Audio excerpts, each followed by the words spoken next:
So on a recent video that I made about the insincerity from some of these internet atheists like R and Ra, I wanted to respond to a comment that I got today about that. So I'll read the comment. I left a comment back to the person already, but I told him I'd follow up with a more comprehensive comment.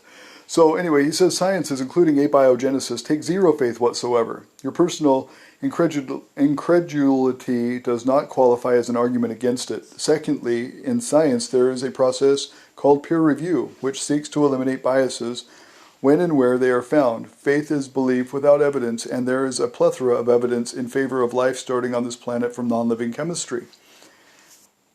So he gave these two links, which are both to R and Ra, which if you look R and Ra up, I don't even believe he's college educated.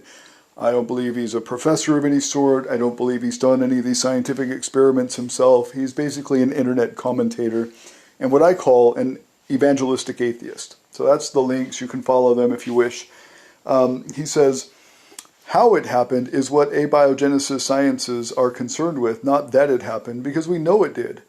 We both believe that there was no life on our planet at one point, and then at a later point there was life. The position that takes faith in this case is yours, because you believe, without evidence, that life just suddenly appeared through magic. My position is that it formed over a long period of time, which is demonstrated by the evidence we have. So you are projecting the faults of your position onto those who will not share them, something Aaron Ra calls the kettle calling the silverware black. So first of all, abiogenesis. They are wondering how it happened. Well, if they don't know how it happened and they have no evidence that it could happen, and what science we have says that it can't happen, because, you know, to form the first reproducing cell, to even come up with the first cell, you've got to have DNA or a cell membrane. Really, you've got to have both. But without DNA, you can't have a cell membrane. Without a cell membrane, you can't have DNA. And then when they, fault back to RNA as the possibility of how this all worked out, RNA could be a possibility only if you didn't need the components that make RNA come together, such as sugars and vitamins and whatever. And without DNA and a cell membrane, you can't have the sugars that it takes to come up with RNA. So no, there's no plausibility of abiogenesis. It's a theory, it's an unprovable theory, and it's also something that takes a lot of faith. But where he says that we both believe there was no life on this planet at one time, but then I believe it just suddenly appeared through magic. Well, let's go into that one a little bit. I said I did not once say magic created life. However, there's plenty of evidence that life has a creator. The code in DNA is one of the many very compelling evidences. I made a video in response to Richard Dawkins back in 2011, and I presented the compelling evidence that convinced me that there is a creator. Anyway, I'll go into another person's commentary,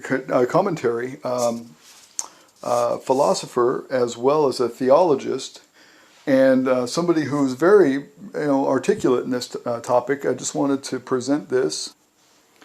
All right, his name is William Lane Craig, but it's not a matter of who he is as much as what he says. And this defines it all. As far as like the Big Bang Theory, let's consider that as well as abiogenesis. Both would take what this commentator on my video says is a magic process. Like where there was no life, but then suddenly there is life. Like with the Big Bang, for example, there was nothing.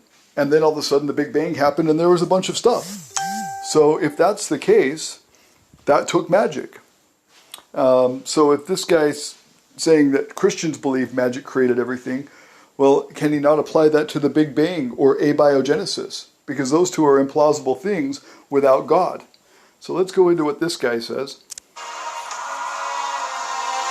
Starting with the Kalam argument. As Anthony Kenny of Oxford University, he writes, a proponent of the Big Bang Theory, at least if he is an atheist, must believe that the universe came from nothing and by nothing.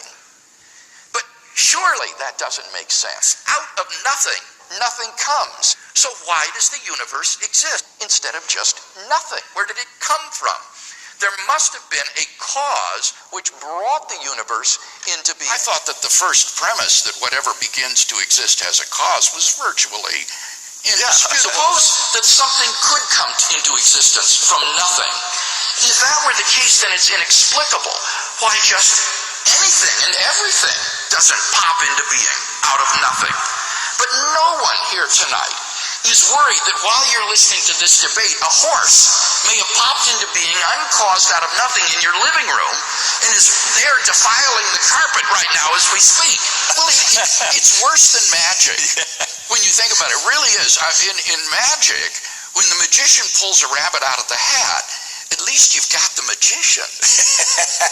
Right? But on atheism, the universe just popped into being uncaused out of absolutely nothing. So that's the truth. I mean, at least with magic, you've got the magician, that caused the magic. With atheism, it just popped into existence. No explanation.